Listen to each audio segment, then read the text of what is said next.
Bismillahirrahmanirrahim. Assalamualaikum warahmatullahi wabarakatuh. Alhamdulillahi rabbil alamin wa bihi nasta'in wa nastaghfiruh. Wa na'udzu billahi min sururi anfusina wa min sayyiati a'malina. May yahdihillahu fala mudilla lahu wa may yudlil fala hadiya lahu. Asyhadu an la ilaha illallah wahdahu la syarika lah wa asyhadu anna Muhammadan abduhu wa rasuluh, amma ba'. Yang saya hormati Tuan Imam, Tuan Bilal, pengurusi dan barisan kepimpinan Surah An-Nur, Banda Putri Kelang. Seterusnya ahli qaryah yang dirahmati Allah sekalian. Syukur Alhamdulillah, dengan izin Allah Subhanahu Wa Taala kita bertemu melalui alam maya ini untuk terus menyambung perbincangan kita dalam kitab Jauhar At-Tauhid. Kita masih lagi membincangkan dalam muqaddimah dalam tajuk yang berkaitan dengan ilmu, jahil, dalil ijmali dan tafsiri. Bagi tuan-tuan yang ada kitab, di halaman 31 kita terus merujuk kepada kitab ini. Dalam perbincangan kita sebelum ini, kita telah pun membincangkan apakah yang dimaksudkan ilmu, jahil, dan insya-Allah kita akan merungkaikan apa yang dikatakan tentang dalil ijmali dan tafsili. Yang mudah-mudahan dengan perbincangan ini akan menjadikan kita sentiasa memperbaharui dan memperkukuhkan keimanan kita kepada Allah Subhanahu wa taala. Sebagaimana yang difirmankan oleh Allah Subhanahu wa taala dalam Al-Quran, fa'lam annahu la ilaha illallah. Yang bermaksud, maka ketahuilah bahawasanya tiada Tuhan yang layak disembah melainkan Allah Subhanahu wa taala. Justru setiap mukallaf, yakni orang-orang Islam yang berakal, merdeka, wajib memiliki keimanan yang mantap, yang jitu berdasarkan kepada dalil nakli, dan begitulah juga disokong oleh dalil akli. Dalam perbahasan ini kita akan menjelaskan tentang dalil ijmali dan dalil tafsili. Dalil ijmali merupakan sesuatu perkara yang menjadi kewajipan kepada setiap individu Islam untuk menentukan tentang keimanan mereka itu yang benar-benar berdasarkan kepada dalil yang dikatakan sebagai qati', sebagai dalil yang putus, jazam, sebagai dalil yang jazam, yang mengimani kebesaran ketuhanan Allah Subhanahu wa taala, dan membahaskan ilmu tauhid ini secara dalil ijmali adalah merupakan satu kewajipan kepada setiap individu Islam. Namun dalam masa yang sama di kalangan ulama usuluddin menegaskan dalil tafsili, maka untuk menjelaskan tentang persoalan ilmu tauhid ini dikatakan dalil tafsili itu merupakan satu fardu kifayah yang perlu ada sekumpulan dari kalangan umat Islam yang dapat menguraikan dengan lebih detail, dengan lebih terperinci berkaitan dengan soal akidah, berkaitan dengan soal ilmu usuluddin ini. Apakah yang dikatakan dalil ijmali ini? Musannif menegaskan dalil ijmali itu adalah al-ma'juz an takririhi wa halla subahihi, yakni satu dalil yang tidak dapat menghuraikan dan tak dapat pula melepaskan segala keraguan. Ini adalah sesuatu yang nak digambarkan bahawa sesuatu dalil yang ada ia merupakan satu gambaran umum sahaja yang memerlukan kepada sokongan-dokongan kepada dalil-dalil yang lebih memberikan keyakinan untuk menjelaskan persoalan yang berkaitan dengan akidah ini. Manakala dalil tafsili pula dikatakan sebagai al-maqdur ala takririhi wa halla subahihi, yakni suatu dalil yang dapat mentakrirkan ataupun menghuraikan serta dapat pula melepaskan segala keraguan. Jadi kalau dalil itu dimasukkan dalam dalil yang dikatakan secara tafsili ataupun penghuraian yang lebih detail, yang lebih jelas, maka ia akan menghilangkan kesamaran, keraguan di dalam sesuatu perbahasan yang dikaitkan dengan ilmu kalam. Maka jika seseorang berkata kepada anda, kata musannif, apa dalil atas adanya Allah Ta'ala? Lantas anda pun berkata adanya alam ini. Sedangkan anda tak tahu jihah dilalah arah pendalilannya, maka ia dikatakan sebagai dalil ijmali. Ini sebagai contoh apabila seseorang itu bertanyakan kepada seseorang, apakah dalil yang ia meyakini tentang kewujudan Allah Subhanahu wa taala? Lantas ia menggunakan dalil akal dengan menyatakan adanya Allah Subhanahu wa taala berdasarkan adanya alam ini, tanpa dapat menjelaskan secara terperinci berkaitan dengan bagaimana pengurusan pentadbiran yang Allah Subhanahu wa taala telah pun lakukan bagi membuktikan kewujudan Allah Subhanahu wa taala berdasarkan kepada wujudnya alam ini. Justru penjelasan seperti ini dikatakan penjelasan secara umum yang memerlukan kepada pendetailan dan penghuraian. Penjelasan secara umum inilah yang dikatakan sebagai sesuatu dalil yang bersifat ijmali, ya. Demikian pula jika anda tahu jihah dilalahnya, maknanya dia tahu arah pendalilannya, namun masih lagi tak mampu untuk melepaskan segala keraguan yang datang atasnya, maka selagi itulah seseorang itu hanya mampu memiliki dalil yang disebutkan sebagai dalil ijmali. Sebagai seorang Islam yang beriman kepada kebesaran keagungan Allah Subhanahu wa taala, wajar bagi seseorang yang beriman kena memiliki sesuatu pegangan dalam prinsip akidah ini disokong oleh dalil yang secara lebih jelas, lebih terperinci dan detail.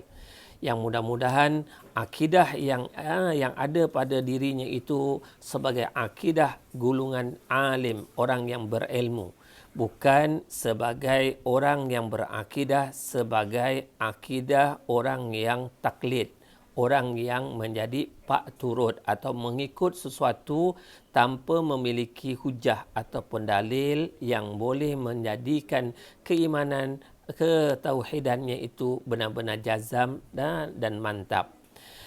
Seterusnya, kata musannif, adapun jika anda tahu jihah dilalah, yakni arah pendalilannya, dan anda mampu melepaskan segala keraguannya, maka dia adalah dalil tafsili. Maknanya, sesuatu itu apabila dapat dihuraikan secara terperinci, maka ia boleh melepaskan seseorang itu dari sembarang kekeliruan dan keraguan.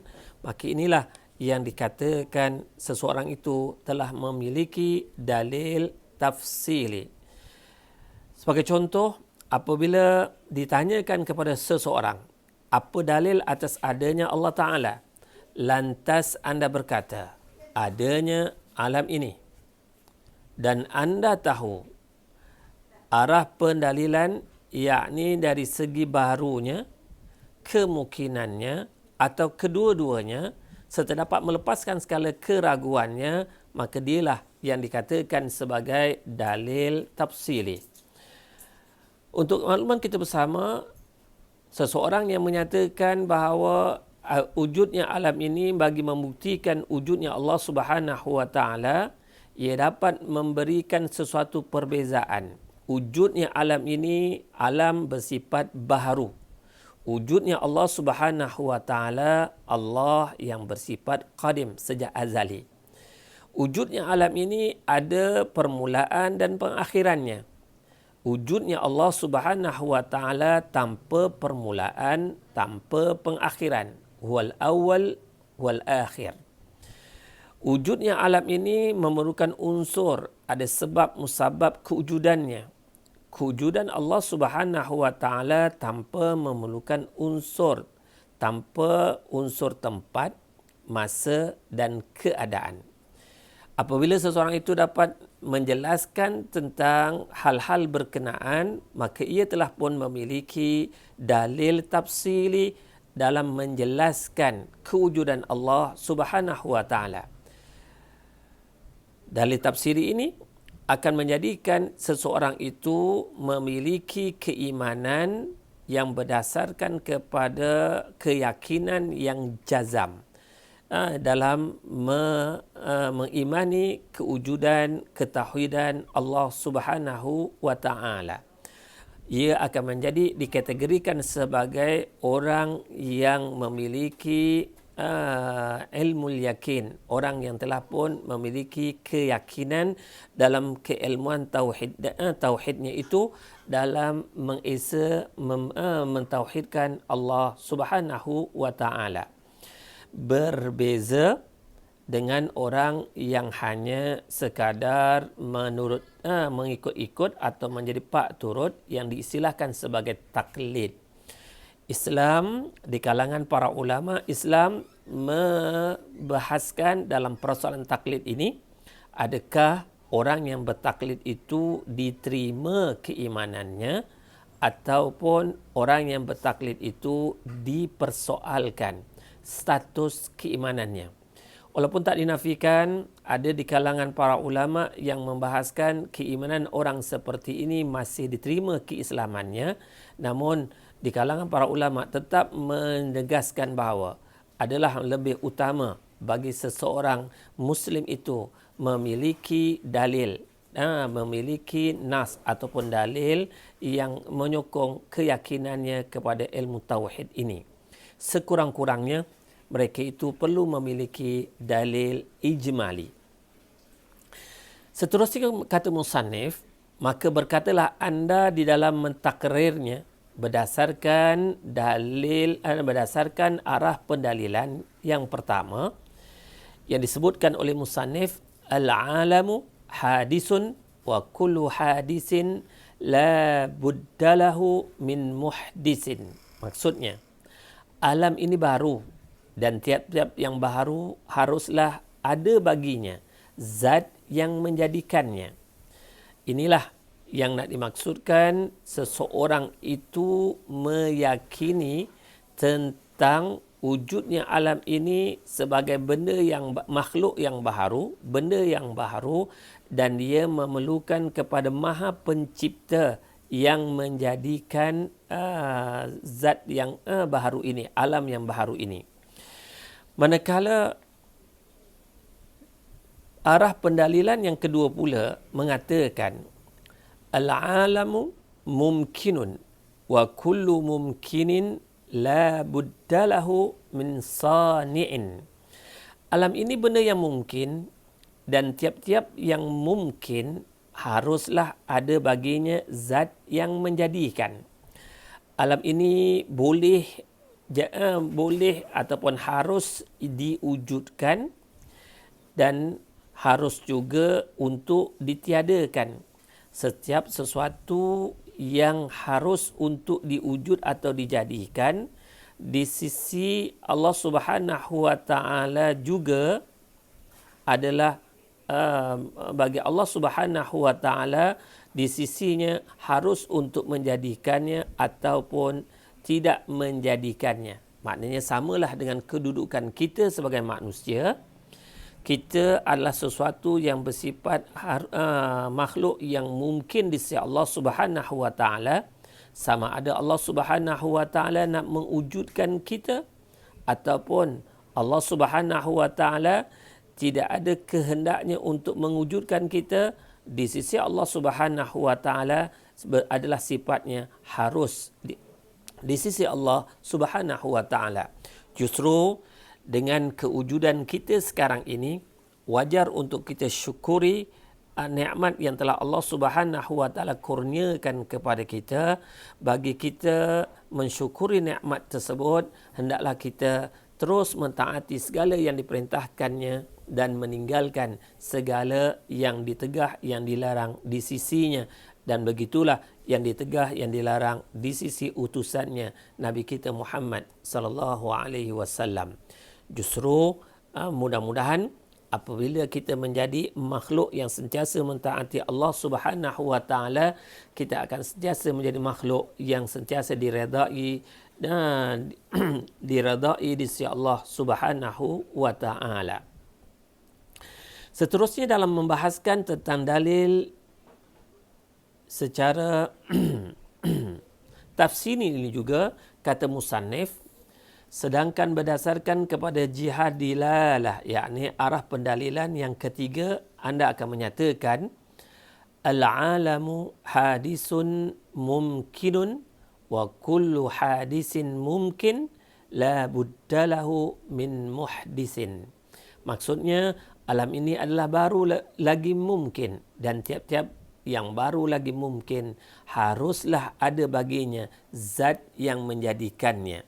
Ya, jadi penjelasan yang ada ini untuk menegaskan lagi kepada kita bahawa selagi mana makhluk, sama ada namanya itu bumi, langit, manusia, haiwan, tumbuh-tumbuhan, dan segala-gala yang ada yang kita dapat lihat, yang kita dapat rasa, yang kita dapat dengar, segala-galanya itu adalah sesuatu yang dikategorikan sebagai makhluk yang bersifat baharu, lagi mungkin diwujudkan dan juga mungkin untuk tidak diwujudkan. Jadi setiap sesuatu yang baru lagi mungkin itu adalah sesuatu yang memerlukan adanya zat yang menjadikannya, yakni Allah Subhanahu wa taala. Justru itu inilah pegangan yang dipegang oleh akidah Ahlussunnah wal Jamaah, bahawa makhluk ini semuanya bersifat baharu, dan setiap yang bersifat baharu itu mungkin kewujudannya, dan setiap yang bersifat baharu dan mungkin kewujudannya ini memerlukan kepada Maha Pencipta. Sesuatu yang berlaku, yang terjadi, yang wujud tak mungkin ataupun mustahil. Wujudnya itu secara kebetulan, atau kewujudannya itu tanpa memerlukan pencipta. Ini adalah sesuatu yang mustahil. Sesuatu yang ada segala-galanya tertakluk kepada kehendak, iradah, ilmu dan kudrah Allah Subhanahu wa taala. Termasuklah apa yang sedang kita alami sekarang ini. Seperti kita menghadapi COVID-19, sesuatu yang terjadi dan berlaku itu di sisi Allah Subhanahu wa taala sifatnya mungkin, dan sesuatu yang telah pun terjadi itu juga adalah tertakluk kepada kehendak dan takdir Allah Subhanahu wa taala. Sebab itulah dalam hal ini wajib untuk kita meyakini apa yang terjadi ia bukan secara kebetulan, tetapi ia memerlukan kepada kita memperkukuhkan keimanan dan keyakinan kita apa yang wujud itu segala-galanya dalam ketetapan yang ditakdirkan di sisi Allah Subhanahu wa taala, dan sesuatu yang ada dalam ilmu Allah Subhanahu wa taala. Mudah-mudahan melalui ujian yang Allah berikan ini semakin kukuh, semakin mantap keimanan dan ketakwaan kita kepada Allah Subhanahu wa taala, dan untuk kita terus memperbaiki keimanan kita kepada Allah Subhanahu wa taala. Justru kata musannif lagi, adapun orang yang menghafaz semua akidah dengan taklid, yakni orang yang hanya sekadar menghafaz persoalan ilmu tauhid ini untuk hanya menjadi pak turut, mengikut tanpa mengetahui dalilnya, maka di kalangan para ulama berselisih pendapat tentangnya. Seperti awal tadi saya katakan, dalam persoalan dalam persoalan berkaitan dengan pak turut ataupun taklid ini, di kalangan para ulama ada berselisih pendapat dan pandangan. Adakah keimanan orang seperti ini diterima di sisi ulama-ulama yang membahaskan ilmu kalam, ataupun keimanan keislaman mereka ini masih lagi dipersoalkan di kalangan ulama-ulama ilmu kalam. Walaupun ada yang menyatakan bahawa di kalangan para ulama masih lagi boleh menerima keimanan mereka ini, Namun di kalangan mereka ada yang menyatakan yang seperti yang disebutkan oleh musannif, dan yang paling sahih adalah bahawa dia itu dikira mukmin yang berbuat maksiat jika dia mampu untuk berfikir, dan tidak berbuat maksiat jika dia tidak mampu untuk berfikir. Di sini maknanya bagi seseorang itu yang ada keupayaan, diberikan oleh Allah Subhanahu wa taala keupayaan untuk mempelajari, untuk mendalami ilmu, dan dia secara sengaja tak mahu untuk mendalami ilmu pengetahuan, maka mereka itu, orang-orang yang taklid ini, di sisi ulama-ulama menerima mereka dari sudut keimanannya, namun dia dikira atau dikategorikan orang yang melakukan dosa ataupun maksiat.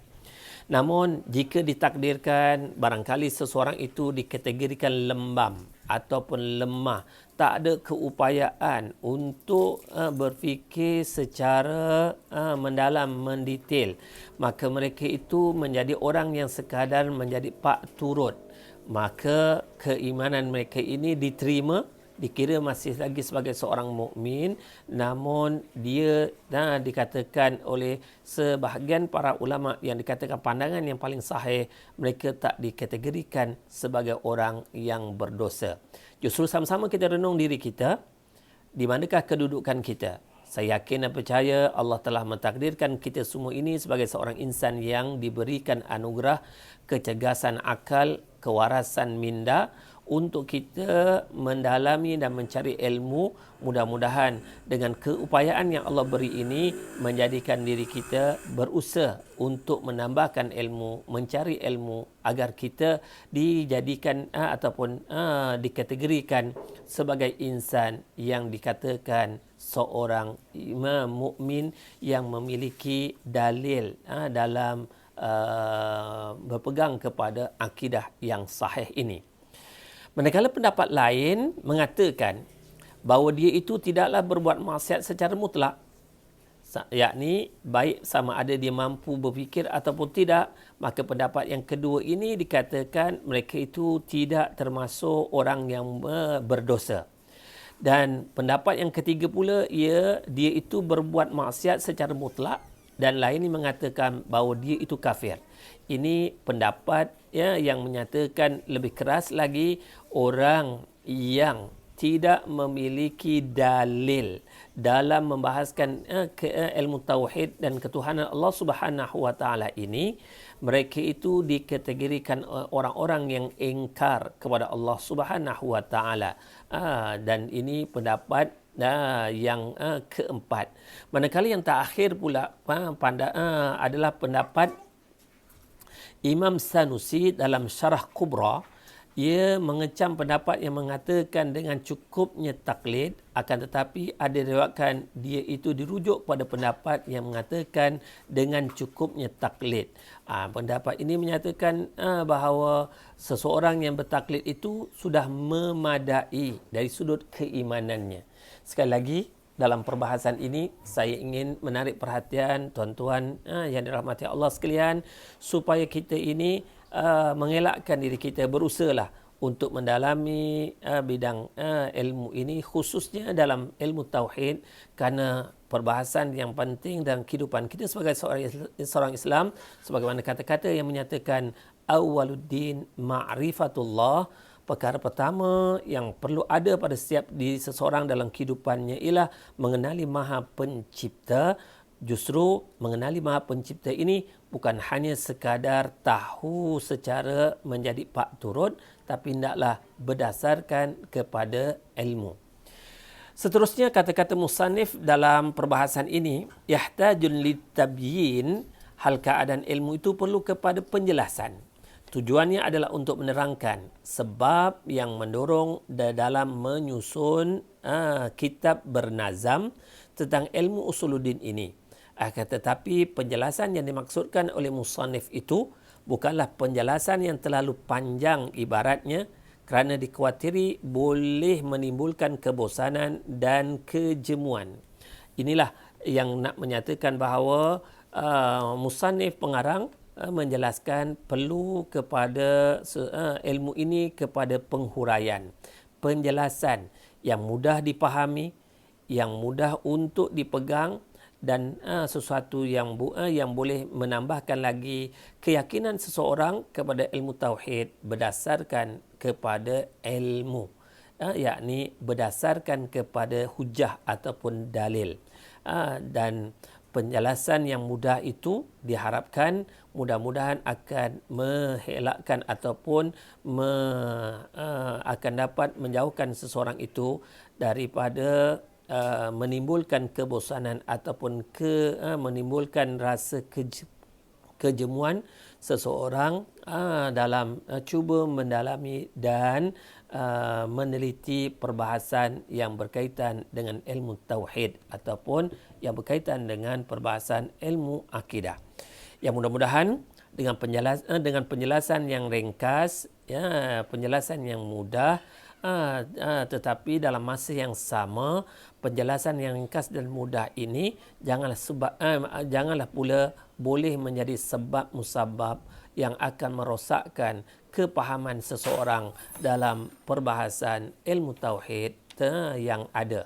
Justru itu, mudah-mudahan kita adalah insan-insan yang sedang untuk mendalami ilmu ini, yang mudah-mudahan dengan ilmu yang berdasarkan kepada dalil, nas atau hujah yang akan menjadikan diri kita semua sebagai insan-insan yang berpegang teguh kepada akidah Ahlussunnah wal Jamaah, dan lebih lagi kita di Malaysia ini yang berpegang kepada mazhab Syafi'i, akidah Ahlussunnah wal Jamaah, mazhab Syafi'i yang bukan hanya sekadar pak turut, tetapi kita sekurang-kurangnya memiliki dalil yang disebutkan sebagai dalil tafsili. Dan lebih baik, lebih elok jika kita mampu untuk menjadi orang yang memiliki dalil ataupun nas secara ijmali. Dan mudah-mudahan Allah merahmati kita semua, dan mudah-mudahan Allah Subhanahu wa taala memberikan ruang untuk kehidupan kita untuk mencari ilmu, menggali ilmu, dan mudah-mudahan orang yang mencari ilmu ini dipermudahkan oleh Allah Subhanahu wa taala untuk menuju ke syurganya. Man salaka tariqan yaltamis fihi ilma sahalallahu tariqa ilal jannah. Mudah-mudahan kita termasuk di dalam hadis ini orang yang menuju sesuatu tempat yang di tempat tersebut diadakan majlis ilmu, dipermudahkan oleh Allah Subhanahu wa taala untuk menuju ke syurga. Wabillahi taufiq wal hidayah. Wassalamualaikum warahmatullahi wabarakatuh. Bismillahirrahmanirrahim. Alhamdulillahi rabbil alamin, wassalatu wassalamu ala asyrafil anbiya'i wal mursalin wa ala alihi wa sahbihi ajma'in. Allahumma ja'alna minal ladzina yastami'una al-qawla fayattabi'una ahsana.